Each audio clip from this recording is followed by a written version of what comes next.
আসসালামু আলাইকুম রহমতুল্লাহ অবরাকাতুহু। এই কিছু কিছু মানুষের দৃষ্টি আকর্ষণ করে বলতেছি, এই মুরব্বীরা মেয়ে ছেলেরা এই রামের একটা জিনিস হচ্ছে ভুল করে রোজার সময়।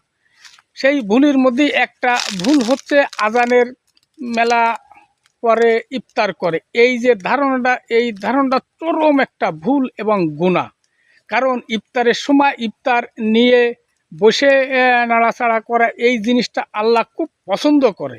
তা এই কাজটা মানুষ গুরুত্বই জানে না এবং বোঝে না। মানুষ কিছু মুরব্বীরা ভাবে কি একটু পরে ইফতার করলে সওয়াব মনে হয় বেশি। কারণ এই যে ধারণাটা, এটা সম্পূর্ণ একটা ভুল।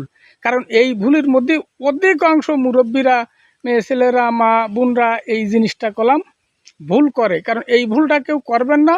10 মিনিট আগে উজু করে বসে ইফতার করাটা হচ্ছে সবচেয়ে আল্লাহ পছন্দ করেন। কথাটা আমি বলতেছি বলে কথাটাই গুরুত্ব না দিলেও আপনারা হুজুরগোর সাথে জানিয়ে দেখতে পারেন। যে ব্যক্তি আজান দে সে কালাম ইফতার করে তারপর সে কালাম আজান দে। তা এই জন্য আজান শোনার সাথে সাথে ইফতার করবেন। মুরব্বীরা যারা বাড়ি ইফতার করেন, এই যে বিষয়টা, এর কালাম ভালো একটা গুরুত্বপূর্ণ জিনিস। কথাটা ভালো হলে মিলে আপনারা দেখবেন। আল্লাহ হাফেজ।